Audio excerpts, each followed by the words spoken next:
ሰላም ጤና ይስጥልኝ። ውድና የተከበራችሁ የቻናሌ ቤተሰቦች እንዴት ናቸው? ከኔ ጋር ሁሉ ሰላም፣ ሁሉ መልካም ነው። በያላችሁበት ሰላማችሁ ብዝት ይበልልኛል። እንግዲህ አብርሽና ሩታ በጣም ተጣልተዋል ማለት ነው። ምክንያቱም እውነቴን ነው የምላችሁና ለምንድን ነው እንደዚህ መሆንስ የቻለ? ምንድን ነው ችግሩ?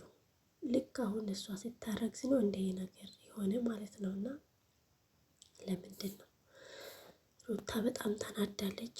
አብርሽን ጠፍጥፋ ነው ለቀቀችው ማለት ነው። እና እውነቴን ነው የምላችሁ አንዳንዴ ለምንድን ነው ማለት ላይክ የሚወደንን የምናፈቅር ሰውን ለይተን አናቅም? ወይም ደግሞ ልጅነትም ይሆናል። አብርሽ ልጅነት ነው እንደ ይሄናል ወይስ እንዴት ነው? ይሄ እዚህ ጋር ትዳር ነው የያዛችሁት። ትዳር ደግሞ ክቡር ነው። ትዳር እንደዚህ አይደለም። ትዳር መተጋገዝ አለ። ትዳር በሀሳብ ራሱ ማለት ነው። እና ሀሳብ ሼሪንግ መደራረግ አለ ማለት ነው። በእርግጥ ግዴታ ምስቱ ባልና ምስት መሀል ሶስተኛ ሰው ከገባ ደግሞ ጦርነት ነው በጣም ማለት ነው ከምንም በላይ። እና እኔ በጣም ነው ሩታ ታዛዝናኛለች። እንደዚህም ሆና ግን ጀግና ናት። ጀግና ናት። አዎ እንደዚህ ስላችሁ ደግሞ አብርሽን ገፍታ ጠፍጥፋ ነው የለቀቀችው ማለት ነው። ይሄ ነገር እኔ በፊት ላይ ድራማ ነው አይሆንም በቃ ስላችሁ ነበረ፣ ግን አመረሩት ማለት ነው። አብርሽም አመረረ፣ ሩታም አመረረች ማለት ነው።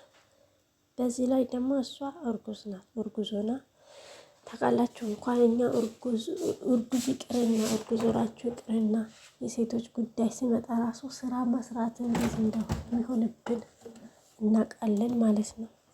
ስለዚህ እኔ ሩታ ጋር ምንም ጥፋትም አይታየኝም። የሩታ ጥፋት ለእኔ ምንም ነገር አልታየኝም።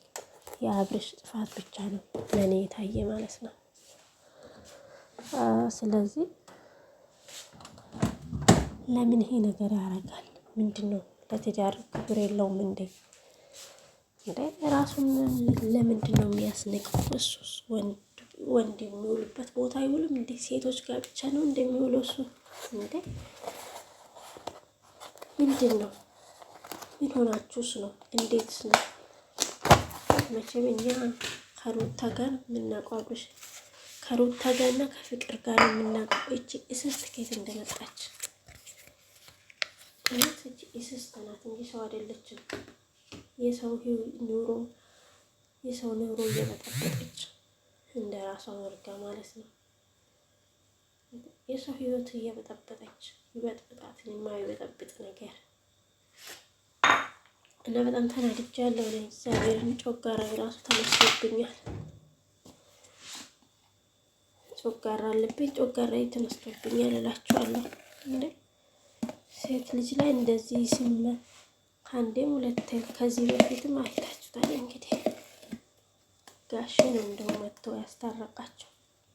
ወደ ሌላ ሀገር ሄዳሉ ብላ አልነበረችም እንደ ሩታ ታውቃላችሁ። ያ ሁሉ ነገር አልፎ ዛሬ ላይ ደግሞ ይሄ ሲሆን በጣም ነው የሚደብረው ማለት ነው።